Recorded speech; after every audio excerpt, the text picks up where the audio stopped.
এই ছেলে, এই খাবারটা খাও আর আমার রেস্টুরেন্টের সামনে থেকে চলে যাও।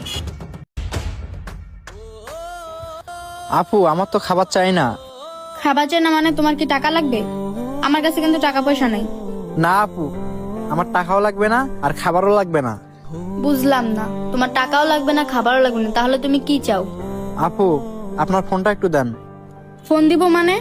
না না, ফোন দেওয়া যাবে না। তুমি কি নতুন একটা বাহানা ধরছো আমার ফোন নিয়ে চলে যাবে? না না আপু, কি বলতেছেন আপনি এসব? আমি কেন আপনার ফোন নিয়ে চলে যাব?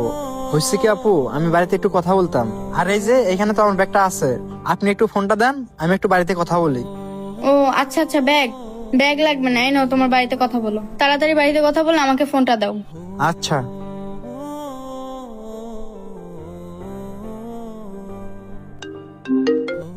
আননোন নাম্বার থেকে আবার কে ফোন দিল? হ্যালো, ভাইয়া আমি জীবন। কিরে তুই আমাকে ফোন দিছস কেন? তুই না তোর ভাবির সাথে রাগ করে বাসাতে বেরিয়ে গেছিস? ভাইয়া আসলে হয়েছে কি, আমি বাস দিয়ে আসতে বাসের ভিতর থেকে আমার মানিব্যাগটা আর মোবাইলটা চুরি হয়ে গেছে। আমার কাছে শুধু ব্যাগটা আছে। তাই ভাইয়া আমি একজনের নাম্বার দিয়ে আপনাকে ফোন দিলাম। ভাইয়া আমাকে কিছু টাকা দেন না। এক পয়সাও দিব না তোকে। তুই আমার ঘর থেকে বাইরে হয়ে গেছস, তোর লগে সম্পর্ক শেষ। আর শোন, তুই যেন আর ঘরে ফিরে না আসিস। আচ্ছা ভাইয়া, আমি আর বাড়িতে ফিরবো না। ভাইয়া আমাকে কিছু টাকা পাঠান, আমি বেতন পেলে আমি আবার আপনার টাকা আপনাকে ফেরত দিয়ে দেব। দেখ, আমার মুড খারাপ করিস না, রাখ ফোন। আইছে। ভাইয়া ফোনটা কাটিয়ে দিল। আপু এই যে আপনার ফোন। আচ্ছা, কাকে ফোন দিছিলা তুমি? আর তোমাকে দেখে মনে হয় না তুমি এখানকার।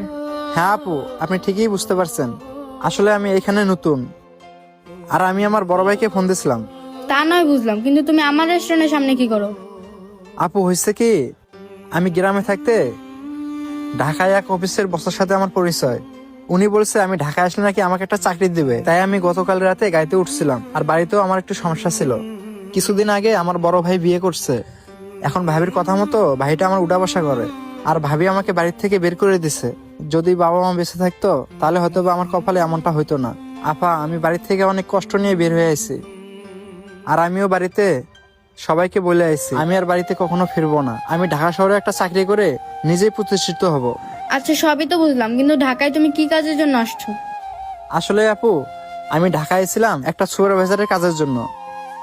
ও সুপারভাইজারের কাজে? তাহলে তো তুমি পড়াশোনা জানো। জি আপু, আমি পড়ালেখা জানি, আমি ইন্টার পাস করছি। ও ভালো কথা, তাহলে তুমি যার সাথে যোগাযোগ করে আসছো তাকে ফোন দাও, তার সাথে কথা বলে চাকরিতে জয়েন করে ফেলো। তাহলে তো তোমার আর বাড়িতে ফিরে যাওয়া লাগবে না, আর তোমার মনের ইচ্ছাটাও পূর্ণ হয়ে যাবে। না আপু, আমি আর ওই লোকের সাথে যোগাযোগ করতে চাই না, কারণ ওই লোকটা মনে হয় চিটার বাটপার। আরে চিটার বাটপার হবে কেন?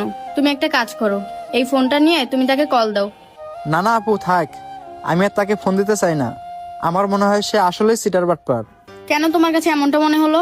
আপু হয়েছে কি, আমি বাড়িতে থাকতে উনি চাকরির জন্য আমার কাছ থেকে 20,000 টাকা চাইছিল। আমি দিতে চাইনি, আমি বলছিলাম ঢাকায় এসে হাতে বুঝাই দেবো। আর এই কথা শুনে উনি আমার সাথে আর যোগাযোগই করেনি। তাছাড়া বাজে বসে আমি ওনাকে অনেকবার ফোন দিছিলাম, উনি আমার কলটা ধরেনি। তাহলে তুমি এখন কি ভাবতেছো, কি করবা? জানি না আপা আমি কি করব। আর আমিও তো বাড়িতে বলে দিছি আমি আর বাড়িতে কখনো ফিরবো না, কারণ ভাবির অত্যাচার আমি আর সহ্য করতে পারি না। দেখি আপা কি করা যায়। আল্লাহ পাক এই তকদিরে যা লিখে রাখছে সেটাই তো হবে। হ্যাঁ তুমি ঠিকই বলেছো, তকদিরে যা লেখা আছে তাই হবে। আচ্ছা তোমাকে যদি একটা জব দিই তাহলে কি তুমি করবে? আর তোমার সাথে কথা বলে যা মনে হলো তুমি অনেক শিক্ষিত।